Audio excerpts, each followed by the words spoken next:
Our guest today is Stephen Munatones. Stephen Munatones is founder of the World Open Water Swimming Association, the Daily News of Open Water Swimming, and Open Waterpedia. Over the years, Steve has competed in many open water swimming competitions across the globe and has earned a number of awards. Among them, in 2001, he was inducted into the International Marathon Swimming Hall of Fame. Steve is also an engineer, a coach, an Olympic commentator, and an ambassador for the American Heart Association. Beyond this, Steve is an entrepreneur, having founded the company Katsu Global. Steve is an avid writer, having covered all things relating to swimming. He is the author of the book, Open Water Swimming, Improved Performance for Swimmers and Triathletes, and that was published in 2011.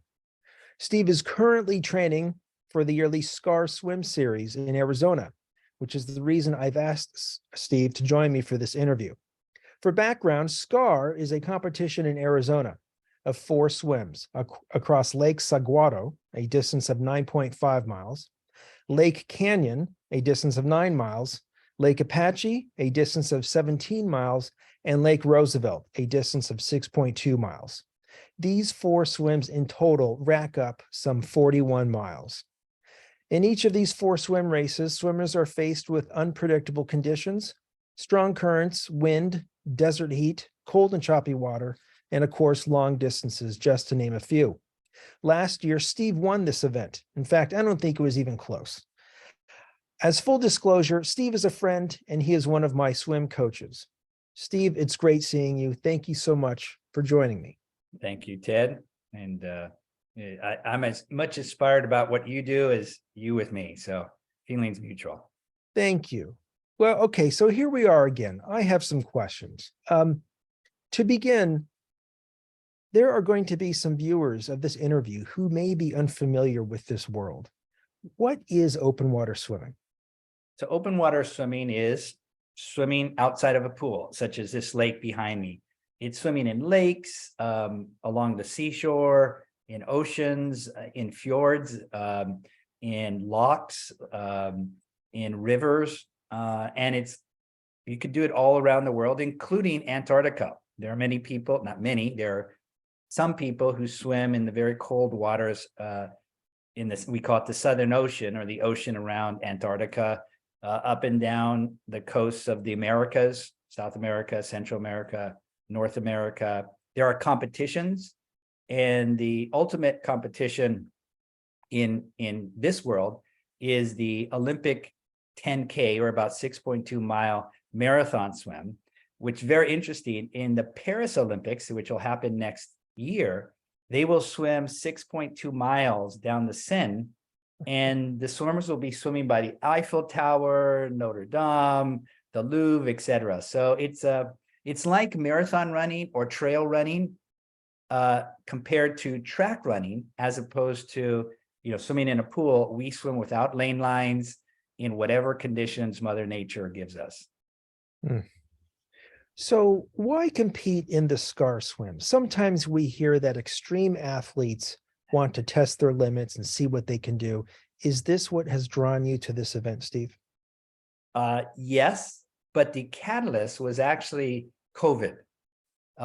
You know that, a few years ago, we were all shut down. There was a pandemic. The pool that you and I swim in was shut down for a long time. And then when pools finally opened up, it was very limited training conditions, 1 person per lane, limited hours, etc. So during this period, I started to swim in the ocean. Instead of swimming in a pool, I started to swim in Huntington Beach, where I live. And I just would go down, and I had dabbled in open water swimming and ocean swimming in my youth, certainly, but I'd been out of swimming in the ocean, and I just renewed my love for swimming in the ocean. And I started getting in shape. Things were shut down, and I could either do Zoom calls or work on my laptop, and I had more hours in the day. I wasn't traveling, wasn't commuting. So I started to swim more and more in the ocean. I got more and more comfortable, and I got this itch at 59 years old. I go, I'm getting in shape. I got to do something. And so SCAR, this 4-day, what we call stage swim in Arizona, looked quite enticing. It was a swim that I had always heard about. I'd actually written about the swim. I knew many of the swimmers who went there. They all thought it was a great challenge, an enjoyable experience, extreme, but enjoyable experience. And I said, let me throw my hat in the ring. How many days a week are you training for this year's SCAR swim? 7 days a week. So I don't take, I have the Michael Phelps mentality. When Michael Phelps won 8 gold medals at the 2008 Olympics, in 2004, he and his coach committed to train every single day. It was a radical rethinking of what you can do physically. Most elite Olympic swimmers and athletes, they'll train 5 days a week, 6 days a week, but they'll take time off. And Michael Phelps, when he wanted to win 8 unprecedented gold medals, he actually rethought, reformed his mindset, his physicality, and he trained every single day. You know, usually swimmers and many Olympic athletes take off a Sunday, and they may train, let's say, on a Saturday morning, but they don't get back into training until Monday morning. Now, Michael flipped that on its head, and I knew I had been out of the game for literally decades. And I thought, well, I'm not going to be obviously as fast as the young ones, but I need to prepare myself for this. And before last year's swim, I did a 6-month period where I think I missed 1 or 2 days of training, and that was only because I was traveling. So yeah, 7 days a week, either walking on the sand, because I don't want to run. It's not necessary for me to run at my age, but I do walk in the sand, which is very good for my lower body and core. And then I'm either swimming in the ocean or a local pool. Is there a particular pace that you are seeking to maintain during this competition? And will your pace change amid these 4 different swims? Yes, I was actually, so my coach when I was a teenager was a very famous woman in our world named Penny Dean. She was actually a professor at Pomona Pitzer for many years. She is now retired, but she set the English Channel record and the Catalina Channel record. What was significant about this woman, who's about 5'2", if that, was for the English Channel, she set the overall record. She beat all the men's records in all history, and she shattered the women's record. And in Catalina, back in 1976, she set a record that still stands to this day. Now, because Penny was my coach, when I was training competitively, she shared with me her training menus. She shared with me her intervals, her pacing, the distances, etc. And I've always kept that in the back of my mind. So I'm a man.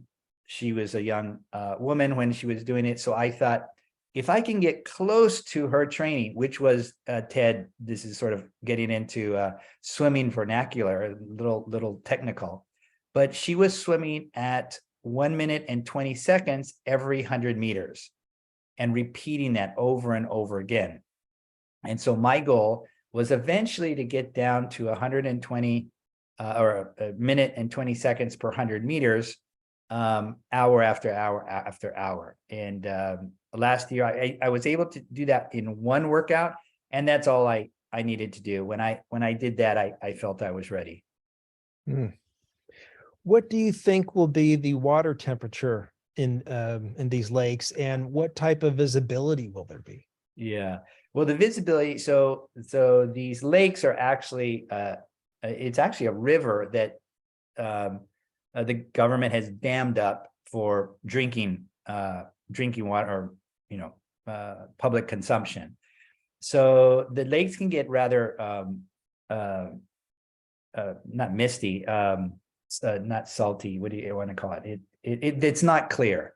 Yeah, silty. It's silty. And so you can't, when you put your hand in the a water, you can see your hand, but not much below your hand. The scenery around you absolutely gorgeous. If you like the American Southwest, if you like the very majestic cactus trees that are all around, if you like bighorn and scorpions and tarantulas and everything else that the desert offers, this is a really great place. There's huge canyon walls on either side of you. Really, really beautiful.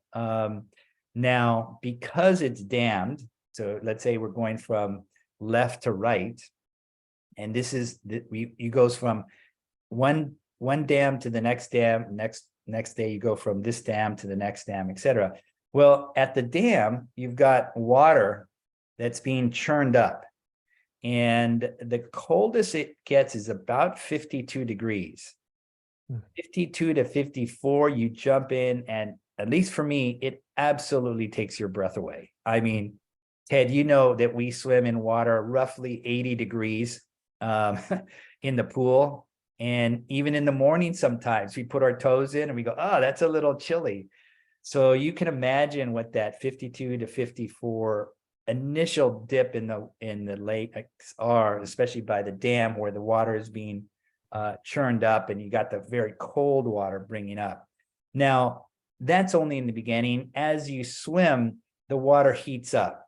Obviously, the solar rays of the Arizona, even in April, it's very, very warm. And so the surface water quickly warms up. I would say on average, we were probably swimming in 60 to 63 degree water most of the time. And so for me, training year round in Southern California, where the water today was 57.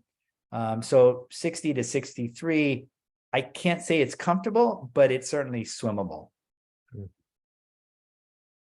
Who will you have paddle alongside you for each swim? And can you share with us a little bit, what's the purpose of the paddler? Is it to help with navigation? Is it for safety? It's for both of those. So, the race last year, I believe the race this year has a little over 60 athletes. They come from all over the world, literally all over the world. You name the continent and they're coming from. Now, many of them are Americans. I don't know, I would say over half are Americans. And they come from Hawaii to Massachusetts, from Florida to Illinois. So people are coming from all over the world. And you swim from end of the lake to the other end of the lake. And it is a very natural location. So it's not like a pool. It's not rectangular. I mean, you're going left and right, and it's like a snake. And so you use the paddler or the kayaker that are in kayaks. They're paddling parallel to you, and then they're your eyes and ears. And so they're looking ahead, and they're going from, or at least my paddler was going from point to point, trying to make the shortest distance possible, or adapting when possible if there was a wind that was blowing at our back. And so that little ripple that it pushes you forward, that's always a welcomed thing. Now, unfortunately, last year we had a lot of wind going against us. So in my case, I would swim very, very close to the edge of the lake, trying to minimize that turbulence that was hitting most of the swimmers in the middle of the lake. So I didn't necessarily swim the shortest route. I swam what my kayaker believed was the fastest route. And my kayaker is a very accomplished individual. He's Chris Morgan. He's originally from Los Altos, California, so very close to Stanford. He works with me at Katsa Global. He's our chief performance officer, and he's coached many people to the Olympic finals, actually. He hasn't coached a medalist in the pool. He has coached medalists on the track. He's a very unusual coach in that his specialty is human movement. And so whether it's running, he's also helped bobsledders in the Winter Olympics. So anything involving movement, Chris is, in my opinion, bar none, the best. And he takes an analytical view of everything he does. one of the few swim coaches I know who has a master's degree, and his is in human movement. He earned that at one of the elite universities in Switzerland, and so he's a good friend, and that's what you really need. You need someone who will smile when you're not feeling too good, and you need someone who's willing to say, "Hey, come on, pick up the pace," or time out. Rest for 30 seconds because I can see you starting to slow down. So Chris is was my kayaker last year, and he'll be my kayaker this year. Mm. Which of the 4 lake swims do you predict will be the most physically demanding? Oh, by far it will be the third day, third lake. That lake is called Apache Lake. It's the longest of them all. It's 27 kilometers. The other ones are 10, 13, and 14. So it's really long. You're tired, you're exhausted. I mean, totally fatigued from day one, swimming a 13-kilometer swim, which is almost, it's the 13 kilometers is whatever number of miles that is. I prefer to think in kilometers because when Chris says 1 kilometer down, and then he goes 2 kilometers down, 3 kilometers, I feel like I'm progressing more. If he uses miles, it takes him longer to say 1 mile down, 2 mile down. So I like that when he tells me kilometers. So I'm always thinking in kilometers. And so you're fatigued from day 1, you're fatigued from day 2, and day 3, suddenly the race director throws you in the gauntlet, I call it. And because that one is a very long lake, it's wide, and the wind just blows against you. And it's even tough for the kayakers to get through the wind. So that one, yeah, that one is where most of the people actually do not finish. Not, if you're not going to finish, that's the one that you're not going to finish. Steve, do you have any methods for training for long periods in cold water? If you know you have an upcoming swim that'll be very long, it'll be in cold water, what sort of approaches do you take for your training? So the easy part is the physical. So for example, many people in this sport, they never take a warm shower, they take ice baths, they swim through the winter. Even people who one woman, a friend of mine, actually a classmate of mine, she lives in Boston, north of Boston, and she swims in the winter in the North Atlantic almost daily. How she does it is beyond me. So she's getting in her Speedos and jumping in the ocean, not for long periods, but jumping in the ocean when the water's 35, 36, 38 degrees. And so that's the physical part of acclimatization. The human body is very resilient, extraordinarily resilient. It's an incredible, adaptable vessel we have. That if you and I suddenly went to live in the Rockies, that naturally our stamina would improve just living at high altitude. Similarly, if you're swimming every day or exposing yourself to the cold every day, you're building up brown fat, which is a little bit different from white fat. Brown fat is cells that actually generate heat. They not only, fat in general protects you from the heat, but also these brown fat cells actually generate heat. So the more you expose yourself to cold water conditions or cold temperature conditions, the more your body becomes resilient to those conditions. And you can imagine someone from Honolulu suddenly moved to, let's say, Chicago, that there would be a period of time where they would be very cold in the winter, and gradually, as they live throughout the Chicago winter, longer and longer, they adapt to it physically, and then secondarily is the mental process.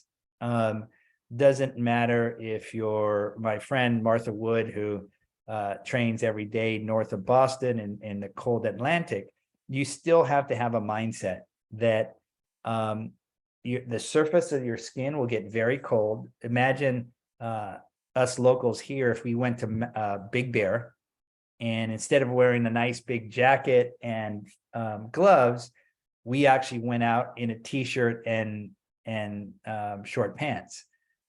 Most certainly our skin becomes very cold very quickly, but internally your core body temperature begins to drop for a bit, and then we adapt. And it's that point where your mental strength has to come into play. You have to tell yourself, hey, I know it's cold, accept the cold.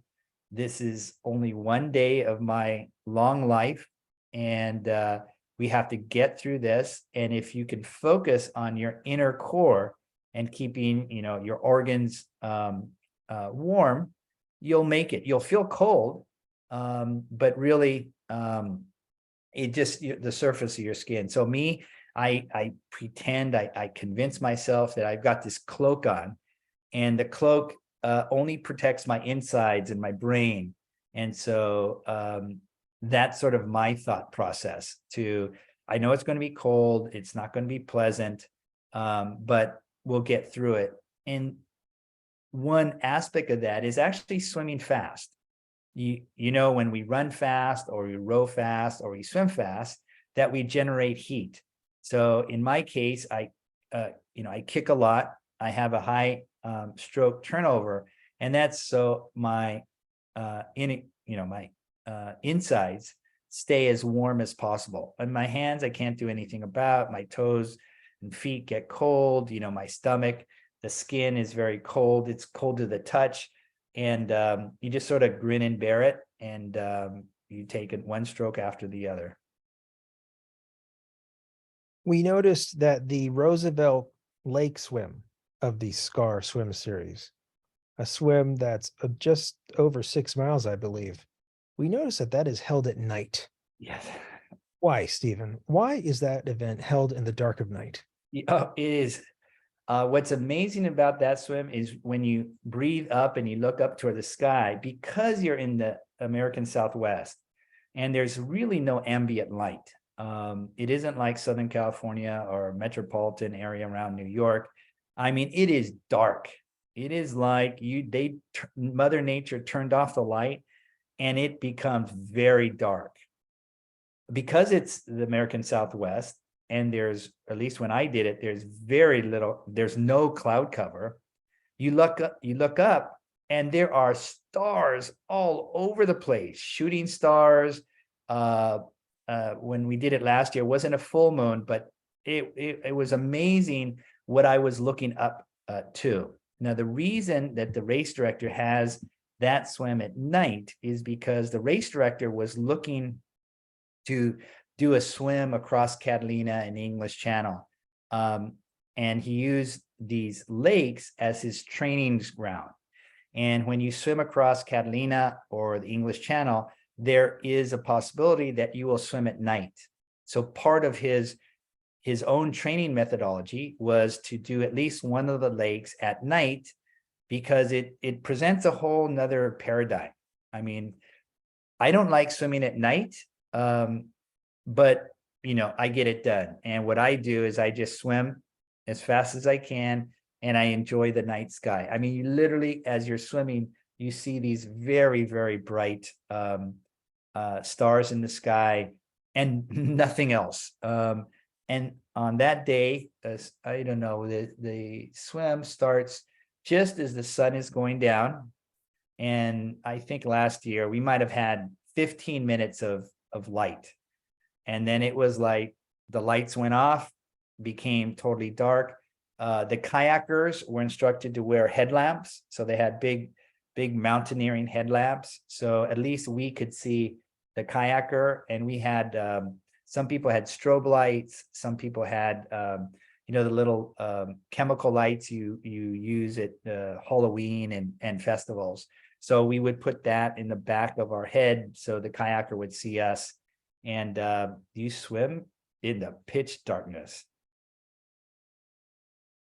Stephen, how do you prepare mentally for an extremely long competition, how do you keep mentally strong throughout these very long swims? Are there mental approaches that you use? I mean, sometimes we hear of marathon runners, repeating playlists of songs in their head throughout the run, or they do a spelling bee or solve math problems. What do you do? The same thing that many of your students do who are good students. You just stay focused.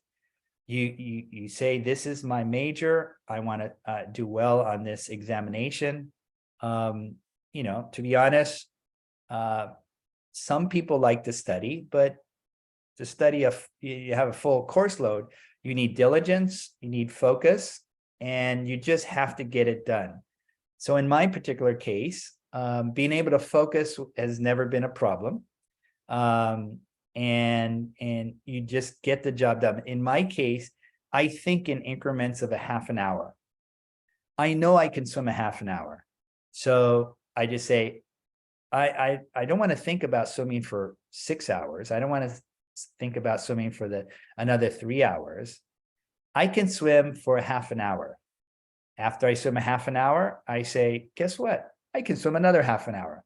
Maybe faster, maybe slower, I don't know, but I can swim a half an hour. So in my mind, I'm just doing a very long series of half an hour swims. And for me, that works. And when you swim, sometimes you feel very good, or you run, you feel very good, you feel light on your feet. And swimming, you're kicking well, you're stroking well. And then sometimes you just feel terrible. You just feel my shoulders starting to get tired, or there's a crick in my neck, or my back hurts. And in those cases, then I start thinking increments of 5 or 10 minutes.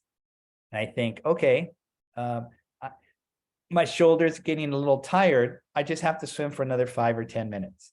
And that period of time goes by. I might sing a song. I might say a little prayer. I might say a little mantra. And during these swims, because they're many hours, I think of everything. I think of my funny high school teammates. I think of college classes that I took, 40 years ago. I think of my parents. I think of my children. I think of stuff in the news. So many thoughts go through my mind. And when thoughts are going through my mind, time seems to speed up. I'd like to be thinking about things. I'll go from thinking, gosh, I need to write that paper, or I need to do something for work, to I wonder what my son is doing, or I hope my daughters have a good next semester, or whatever I'm thinking about. Or what is my wife eating right now? I mean, I think of everything. I think of politics. I think of geopolitical situations. I'm arguing about liberal issues, conservative issues, all within myself. And so if I can have a continuous conversation with myself, not that I'm entertaining myself, but it actually makes time go by very quickly. It's the times when I start thinking or focusing on, I'm getting tired, or I'm hungry, or whatever the case is, or I'm cold. That's when the negative thoughts start seeping in, and at least in my case, there is this downward vortex of pessimism and degradation of speed. However, if on the other side, if I'm having these thoughts, positive, neutral, or what have you, I'm not dwelling on the negative. I'm not dwelling on being pessimistic. I'm just thinking, I'm just doing. Swimming is a very repetitive motion. And so I'm able to go forward. And I think, when I was a student, okay, I maybe had a calculus test, maybe I had a history paper to prepare for. I knew I had to read, this many books or do these many math problems. I knew I had to get through it. And I just focused and got through it, because I knew whether it was, graduating from a university or passing a particular course, I knew there would be obstacles in the way. College life, there isn't a red carpet thrown for us all the time or much of the time. And so we have to get through these little battles, daily battles, hourly battles with ourselves and our, our need to be lazy or do other things, more fun things. But this fact of extreme marathon swimming is a microcosm of life. And I know that goal, once you finish, I'll be very, very happy. And the reverse, if I start to feel, oh, I'm tired, oh, my muscles are aching, then that negative vortex is actually a way that I can turn it around, because I'm saying, wait a second, I can get out now, but guess what? I will have failed. I will have trained all this time and I don't want to fail. And so this downward vortex actually, if you can imagine the analogy, it's sort of, I turn it over on its head and I start getting motivated to continue to seek toward my goal. And I think that's the way I was as a student is, God, I don't want to study. I don't want to study, but I do want to graduate. I do want to get an A in that class or pass the class. And so these are these sacrifices, these little sacrifices, big sacrifices that that we all have to undergo at certain periods of our life, and you just get it done. And usually the goal at the end is well worth the effort. Beautifully said. Steve, how do you recover in between your training sessions, and how will you recover in between each of the 4 SCAR swims? Yeah. So because I have a company called Katsu, it's a Japanese technology. We use that for recovery, both Chris and myself. So we have these pneumatic bands that go around our arms and legs. So as soon as we're finished, he puts the kayak back. I hop in the official's boat, and we dry off. We eat, we drink, and to replenish the stores that we used, and then we throw the bands on. It actually what happens in any race, could be a short sprint or a long marathon, is you build up metabolic waste, lactate in the muscles. You're fatigued. The best way to recover is to remove that metabolic waste as quickly as possible. So it's very much like if you just finished a marathon run, instead of just sitting and going home, that'll lead to muscle soreness, extreme fatigue. You sort of walk, like you see the Olympic runners, you walk a bit, you start to try to get that lactate and all that metabolic waste out of your muscles as quickly as possible. So Chris and we actually use our company's technology to get rid of the metabolic waste as soon as possible. And we put the bands on for about 20 to 40 minutes, half on our arms and then on our legs. And it's remarkable. The next day we're good to go. And so I train that's how I train. I think about training in 4-day increments.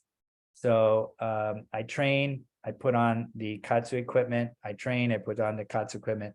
And so everything I'm doing in training is literally a preparation for the SCAR swim. I should add, I use Katsu training, not quite to the same level you do, but I have also found it to be helpful. So I didn't realize that you used it to recover from your SCAR swims as well. Okay. Yeah. Steve, how much sleep do you anticipate getting in between the 4 SCAR swims? And, from what I can gather, some of these swims are in quite remote, desolate locations. It's not like there's a Hyatt Regency No. finish line where you swim. What are you doing? Are you bringing a sleeping bag? Are you bringing an RV? Where are you sleeping? Yes. It's interesting. There are, so you fly into Phoenix and then you drive to where these lakes are. These lakes are east of Phoenix, in a very desolate part of the state of Arizona. And you do stay in hotels in between each one. Now, getting to the hotels isn't like driving down to your neighborhood supermarket. In one of the lakes in particular, Apache Lake, you drive for about 45 minutes, 50 minutes on a pothole dirt road. I mean, you're going up and down and up and down, and you're not driving faster than 20, 30 miles an hour. So, and that is part of the allure. That is part of the adventure. If the swim was meant to be easy, it wouldn't be SCAR. Everything about SCAR is pushing yourself to be able to perform under adverse conditions. So the first day, everybody's very well rested. In my case, if I get a good 6 hours sleep, that's very good. If I'm in the bed for 8 hours, that's remarkable. That's very good. First day, get it done. Throw the katsu on, go back to the hotel, try to get a good meal. And because it's day one of 4 days, you're still nervous. Okay, we got day one down, but gosh, there's 3 more hard days to go. And so at least in my case, I try to get off my feet as much as possible. So even if I'm not sleeping in the hotel bed, just relaxing. I'm reading a book, I'm doing emails, etc. The third day is really the toughest, where everybody has to wake up super early. So first you get into the hotel super late, and the next morning so day 2, you finish, you get to the hotel late. Day 3 is a very early morning, so you're not getting much sleep. I probably got at most 2 hours sleep before this 17-mile swim. That was tough. But in my training, I actually replicate that. So not every week, but I would say every 3 weeks, I purposely don't sleep much. I purposely sleep between 2 and 4 hours in those 4-day cycles. So I know what it's like to swim on 2, 3, or 4 hours sleep. Doesn't make you feel good. You feel rotten, but I've acclimated my body to push myself with very little sleep. It's very interesting because there's a lot of women who've had children who do the swim, and they are tough. They've had a child, they nursed a child, so some of them have more than one child, and so they know what it's like to stay up with a sick child all night long. Not that the fathers don't, but these women are quite resilient, and that's part of the challenge. That's part of the allure, to be able to push yourself when you don't have adequate sleep and you don't have adequate rest. And then day 4 comes around. It's the shortest of the days. It's only 6.2 miles, but it's at night, and it's almost everybody finishes that race, just because it's sort of like doing the Boston Marathon, and you get over Heartbreak Hill, and you see the goal there. You're less than a half a mile away. You're not going to quit at that point. You might walk, you might swim slowly, but you're going to get there. So, getting back to your sleep question, if I get 6 hours on all the days except for that third day, and if hopefully I get 4 hours sleep there, that's suitable. My body's prepared to go to that extreme. Will you take breaks during each of these 4 swims? And if so, will you have something to snack on? And if you do have something to snack on, what will you be eating? Yeah. So I do a little bit of different kind of training. So I'm typically swimming 2.5 to 3 hours a day. And I purposely swim or train in a dehydrated state. So I don't take anything to eat, and I don't take anything to drink.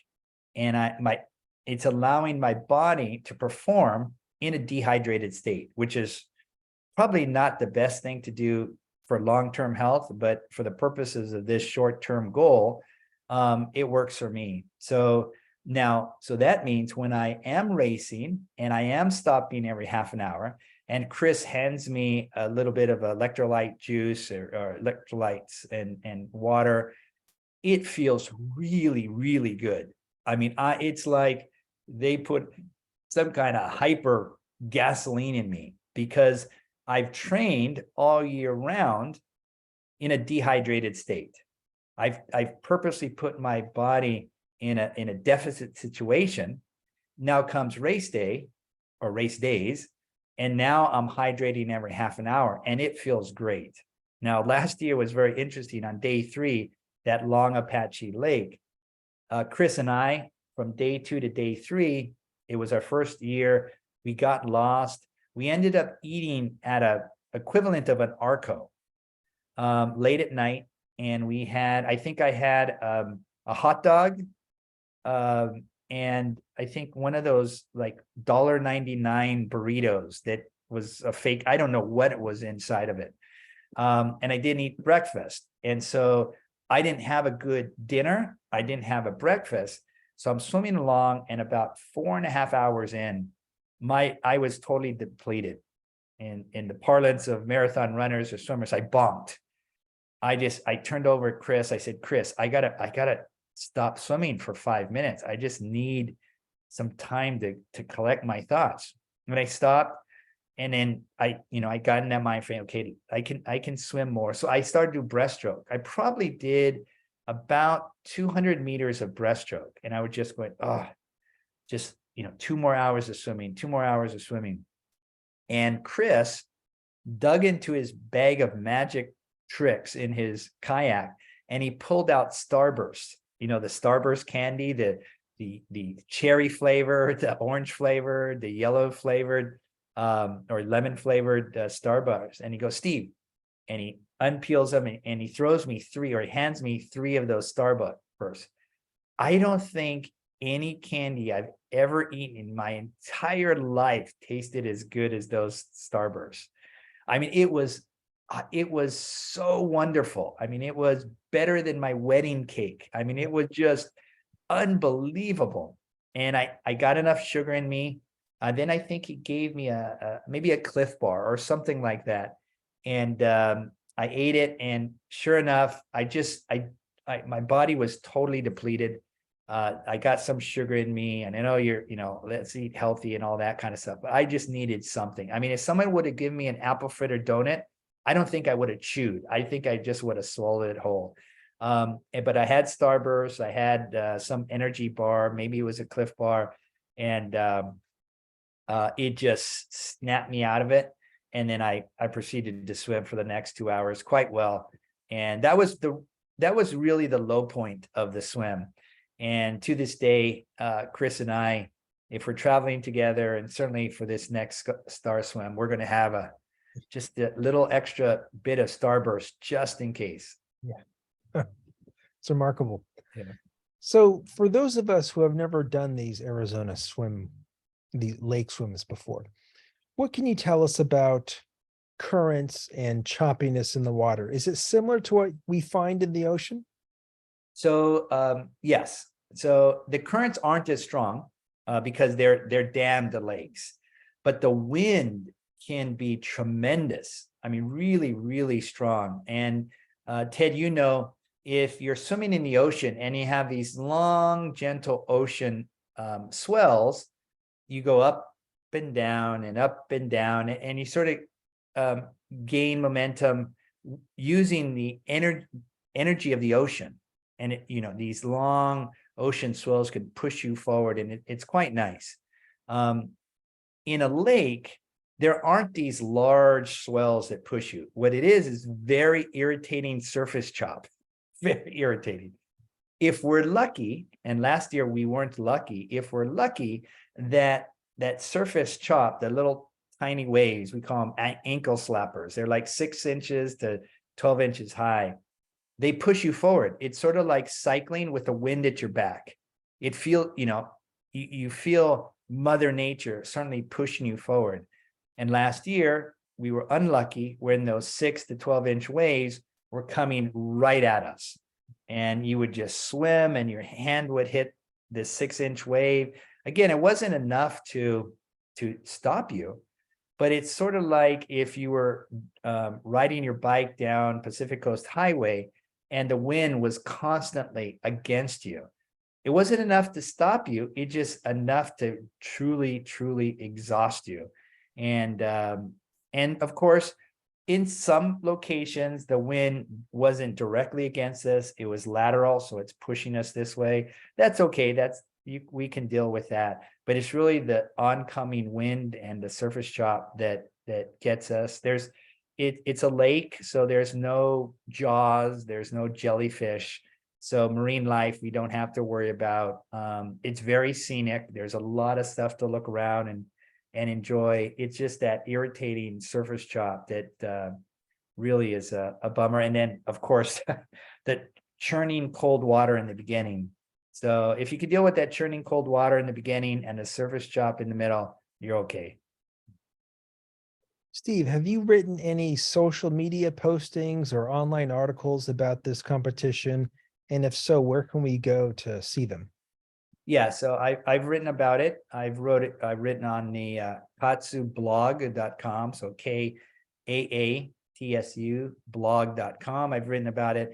And I wrote it from the perspective of using Katsu to help you recover.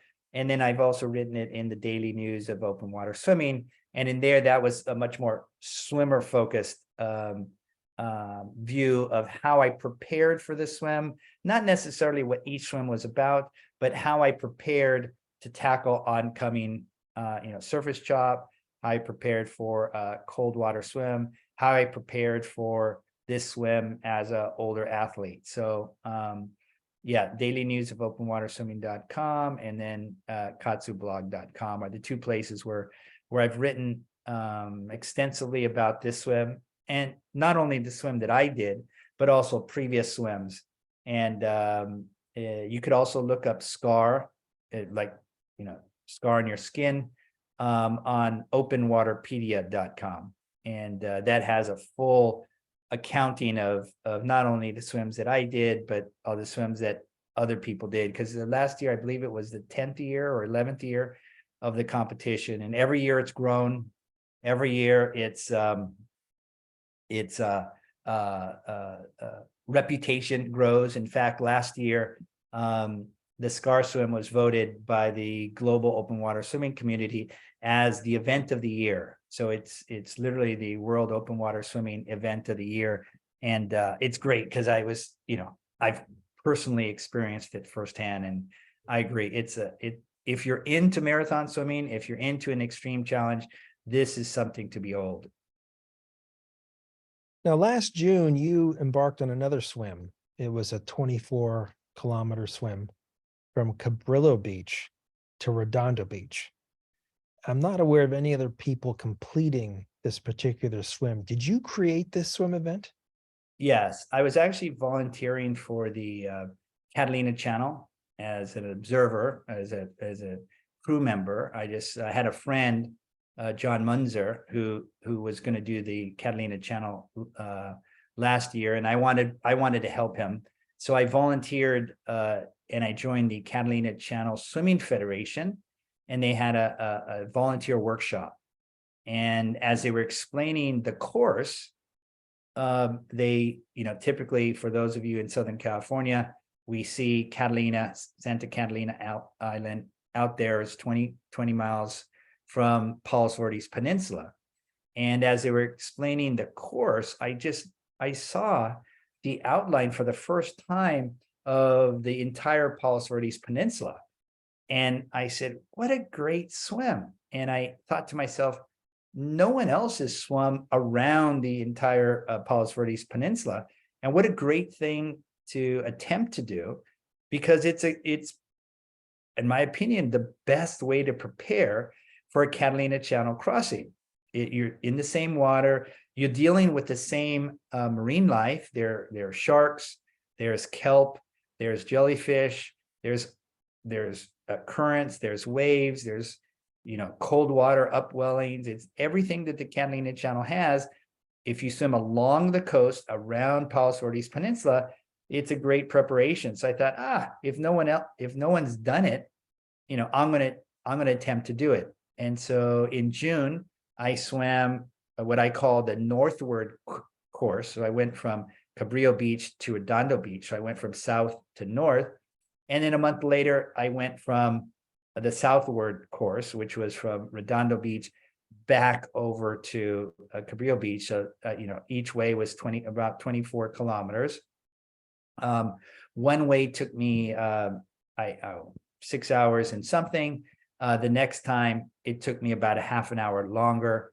And it was unbelievable. I mean, we had fog, we had bright sun, we had kelp that we had to literally crawl over.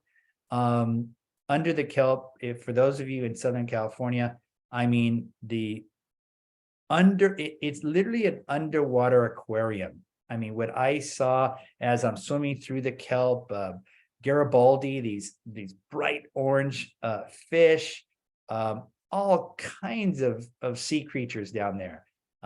There were jellyfish, innumerable jellyfish. Now, what's interesting is the jellyfish there aren't at the surface. They were about 2 feet under the surface of the water. So I didn't get stung, which was lucky. I was going, oh my God, this would have been a very bad day if those jellyfish were at the surface. But there was a lot of kelp on the surface of the water. And it's a technically challenging swim. And because no one had done it, it was good for me to be a pioneer with it. And Chris was one of my kayakers around. Quinn Fitzgerald of the World Open Water Swimming Association was my kayaker in one direction, and Chris Morgan was my kayaker in the other direction. And the good thing about it had some of our colleagues and friends, our teammates from McGaw Pool, were up on the cliff watching me, as were my parents and my family. So it's a beautiful swim to watch. I mean, you got a tiny little human going 24 kilometers around a really beautiful part of Southern California. So yeah, it was a great experience. How far offshore were you, do you think? Probably between 200 and 600 meters. Okay. So, in worst case scenario, when the first time we went across, and I invited a friend, Steve Sutton, to join me, and his son was his kayaker. Quinn Fitzgerald was my kayaker, and we set off, and I don't know, about 2 hours in, this thick fog, the marine layer that we experience along the coast in Southern California just came. And Quinn is my kayaker, and Rylan, who was Steve Sutton's kayaker, we all headed toward the coast. We came into shore. The last thing we want to do is be way out in the Pacific in a deep, thick fog. And we had literally no idea where the coast was. Now, I knew enough to look underneath me. So I knew that if I was swimming in, through, and over kelp, I would be no more than 400 to 600 meters off the coast. I didn't want to go beyond the kelp because then I'm in the open ocean and I can't see anything. So what I did and what Steve and his son did is we just hugged the coast and we just crawled over this kelp because we knew we were in a safe position. Worst came to worst, we just would swim 200 meters to shore and somehow hitchhike back to our cars. But fortunately, that didn't occur, and we are able to get around. And what's fun about that swim is we were pioneers. And in our world now, there's very few things that you can really be a pioneer at, that you literally are the first person in the entire world to do. And I like that. Now I want other people to do it. It's great now that we, I proved it can be done. Steve did it after me. So, you had 2 Steves do it. Let's have other people do it. And this summer, you'll probably see a lot more people tackle that course. So after Paris, LA will host the Summer Olympics. Yes. And portions of this swim be used as an official event, perhaps? I certainly hope so. That was one of my goals for swimming along here. It's majestic. I mean, we know the wealthy communities of Palos Verdes. It's just, they're stunning multi-million-dollar homes up on the hill. You've got these sheer cliff walls. You see the shoreline of Southern California, because the LA Olympics will be held in July. We know that the sun will be out. It'll be sunny. You'll have, the white sand beaches, and what a gorgeous place to have the Olympic marathon swim. I'm certainly pushing for this. And reason we finished at Redondo Beach is the mayor of Redondo Beach is actually a similar advocate of this. This is his vision.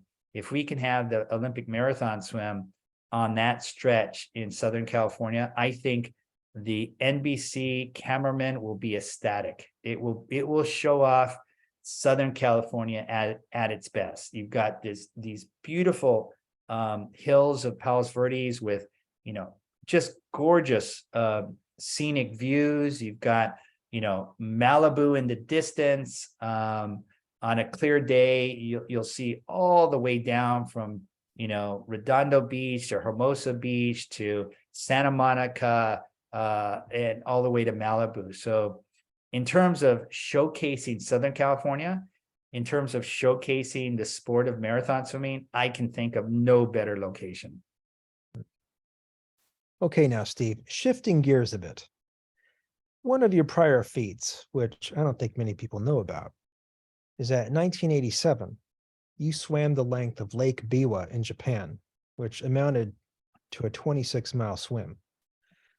It was broadcast nationwide on Japanese public television.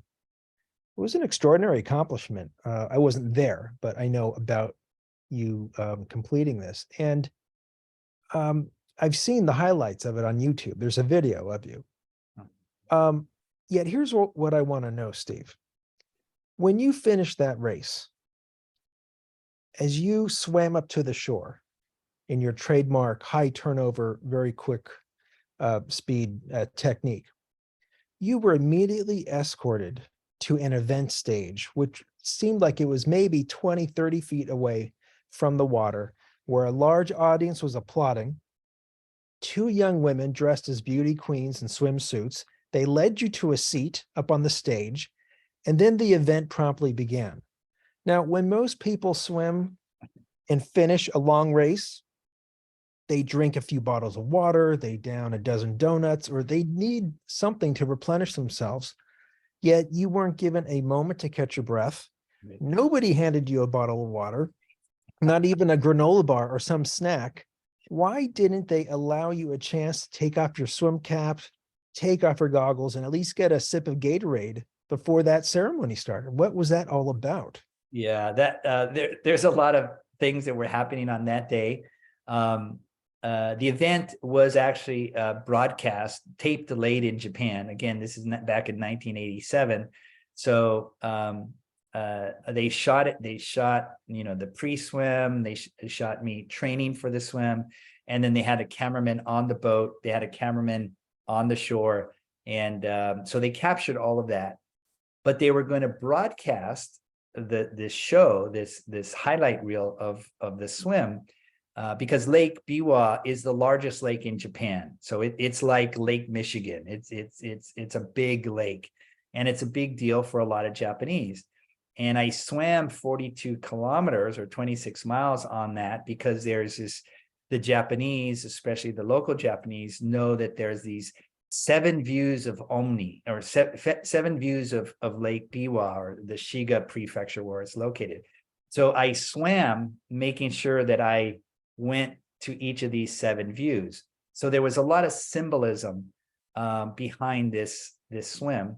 And because of that, NHK television wanted to showcase it on the 7 o'clock Sunday news program, sort of like our 60 Minutes, if you will. And so And that 60-minute show, or I think it was called NHK Today, something like that, started at 7 p.m. at night. So in the planning of all this, I told him it will take me a maximum of 10 hours to do this swim. And what happened was when we started to swim, a squall came up. I mean, it was horrific conditions. And so I wasn't able to swim under 10 hours. Well, at 10-hour mark, their thought was to get the footage from the cameraman, take it to the train station where they would put it on the bullet train, and then hustle from where we were, which was near Kyoto, all the way up to the NHK studios in Tokyo. Well, here I am, still miles offshore, struggling through this squall, struggling through this turbulence. And the producer in Tokyo, everybody started to panic. So I got word on the boat that says, Steve, you better start swimming fast. And so I swam as fast as I could. I finished in about 10 hours and 36 minutes. So I was about 36 minutes late. Now, Ted, the Japanese well. Everything runs on time in Japan. Everything runs to the second, to the minute. And here I am, 36 minutes late, this inconsiderate Westerner. And so they didn't allow me time. I mean, I literally was stroking up to the edge of the lake to get out. And I had these two burly men grab my shoulders. They threw a towel over me, and then they had the beauty queens, Miss Lake Biwa, escort me up to the stage where then they had the traditional speeches and etc. And I'm up there, I'm a little dizzy. I'm actually, because, you're swimming for 10 and a half hours like this, and all of a sudden you're vertical, you're hustled over to a stage, you're put on put on a chair, they put a lei on me, and they had a whole ceremony. And you're right, I didn't have anything to drink. I had just sprinted the last 2 or 3 miles, and it was all because we needed to get that. So they filmed the ceremonies, the speeches, and then they had a special car that was ready to take the producer in the film over to the train station to get on the bullet train to get over to the studio. And so after all that was over, after the cameras left, I just laid back on the stage, and I was exhausted. And of course, by that time they had given me some replenishment, some water, etc. But yeah, that last hour of that event was a real interesting experience. And it was great. I mean, I did 5 different swims in Japan. They were all televised nationally. And it was a great way for me to learn more about the Japanese culture, the Japanese people. And, I met business people, creative types, TV people, announcers. They even, in this build up to the swim, they even did a special on my physiology. So they had me running on a treadmill, and they measured my maximum VO2 max to understand, like, what is this strange American in Japan going to swim across the largest lake in Japan? And at the time, nobody thought it was possible. And I thought, it's 26 miles, if I train enough, I can do it. And but yeah, it was a real experience. And one of the other offshoots of this swim was that Lake Biwa needed some cleaning up, very much like beach cleanup. And the sponsor of the swim was a waste management company. And so that year we kicked off the Earth Day in Japan with many ceremonies in Lake Biwa. So all in all, it was a great experience. Extraordinary. Well, I'm going to include in the notes on this YouTube video a link to that video so people can see it. I think they'll get a kick out of it. Yeah, great. Okay, just 2 more questions. Do you have any plans for additional swim events after next month's SCAR swim? If I do well, yes, I do. There's another swim in North Dakota, just way off of the off the beaten track. And if I do well, if I do fairly, this might be most likely my last sort of extreme swim of my life. It's it again, I kicked off this because of COVID and the pandemic and the quarantine that we all had to undergo.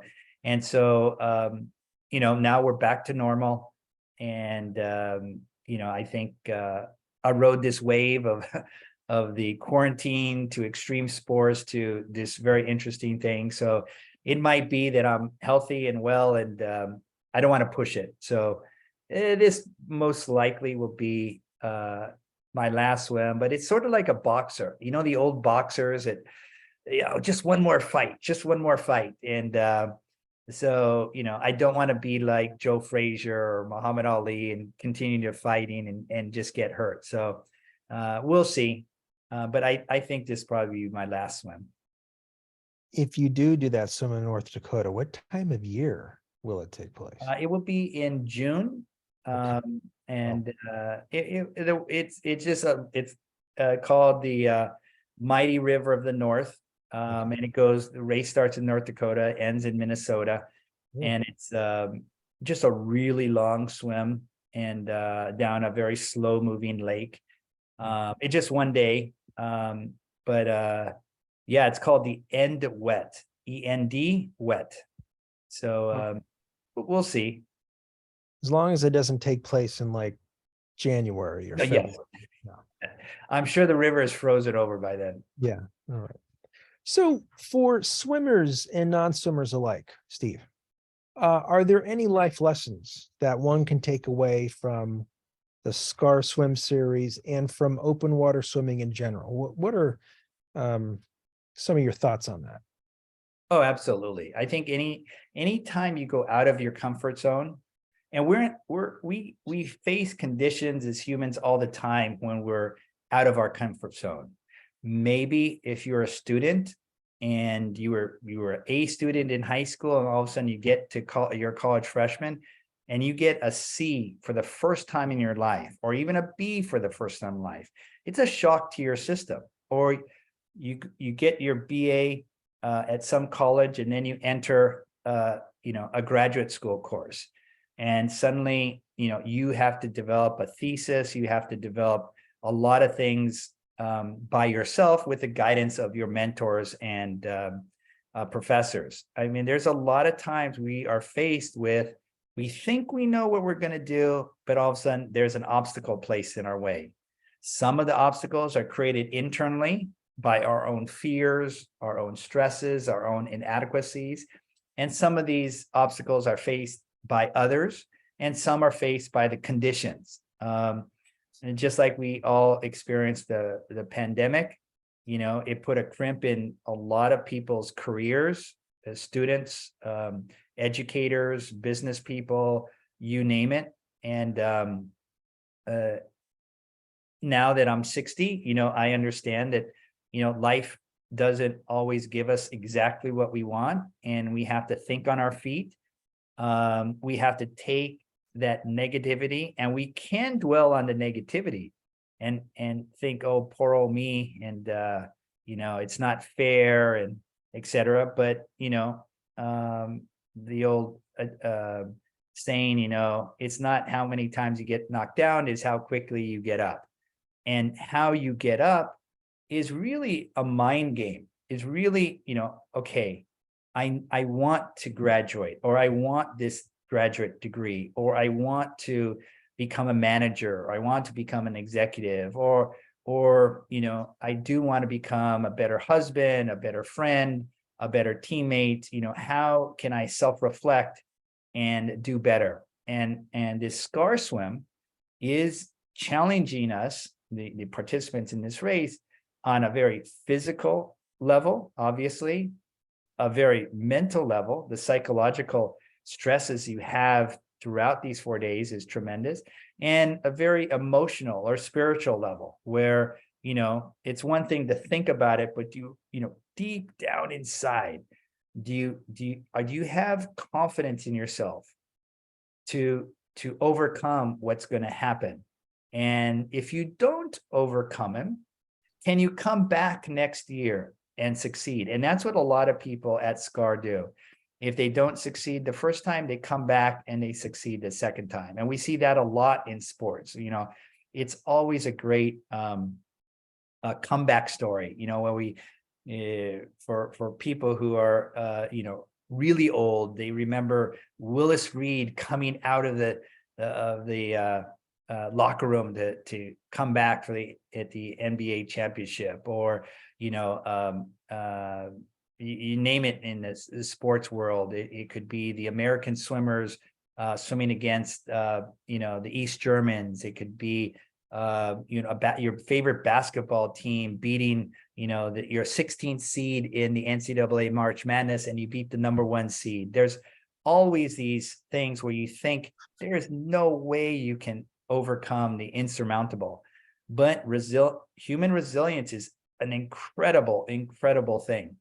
And when you look at all the examples of human resiliency where they've overcome certainly insurmountable odds, and if we think about all the movies we've ever seen, overcoming these odds in a very dramatic fashion is what makes great entertainment. But it's really, when I look around me and when I see all the things that my neighbors and my friends and my family members have done in their life, it is unbelievable. Like, how did you do that? And it was just this internal drive. Yes, you can have a coach, a parent, a teacher telling you, you got to do it, you got to do it, you got to do it. But really, that drive that gets you to the finish, that drive that allows you to become victorious in however way you define it, has to come from within you. And that's what SCAR does. It demands that you're going to get to the finish line through your own internal drive. And so in that way, it's really a mirror for human life in many ways. And let alone that relationship that I have with my kayaker. He is my umbilical cord. I depend on him because he's my eyes and ears. Same way with a husband and wife, same way with a mother and child, same way with a father and son, you name it.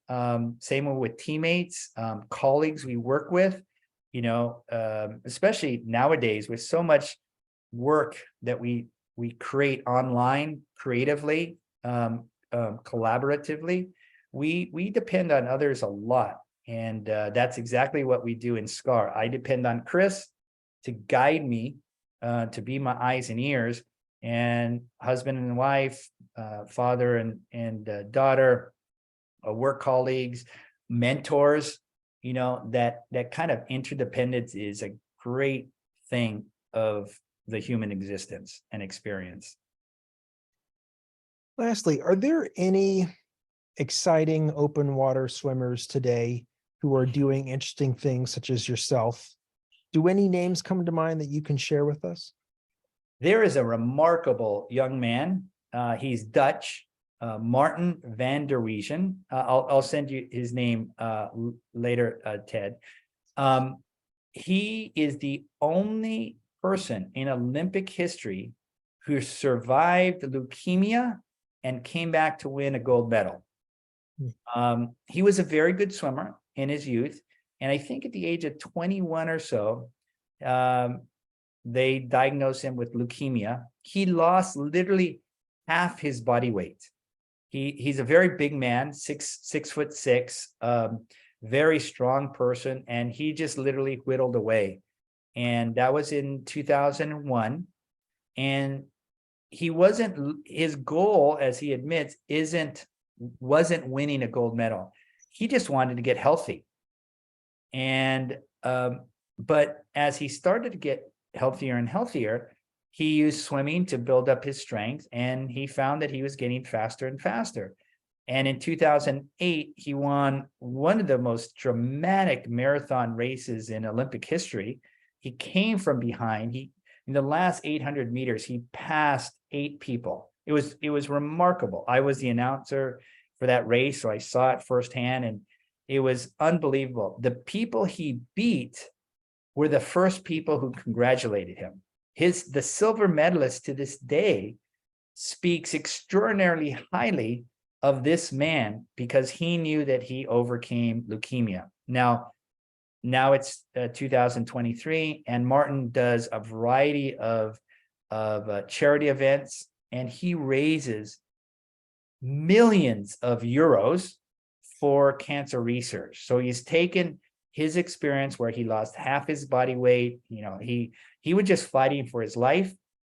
He turned that around remarkably, I mean, miraculously, really, and became an Olympic gold medalist in 2008. And then, you know, now his life, he has a Martin Van der Weegen foundation that raises money, and he does a variety of events.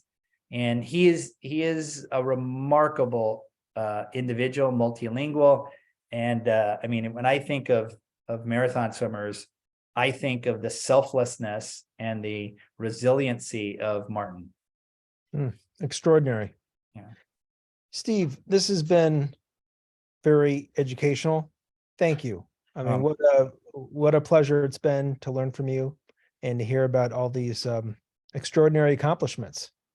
Thank you very much. I think a lot of people will find a great value in it. So thank you for taking the time. My pleasure. Thank you, Ted. And best of luck next month. Yes, I'll be thinking about you, Ted, with the palm trees in the background and the warmth that you'll see. I just go, oh man, remember when I was talking to Ted? It was really warm at that point. Yeah, right. Yeah. Okay. Thanks again. Take care.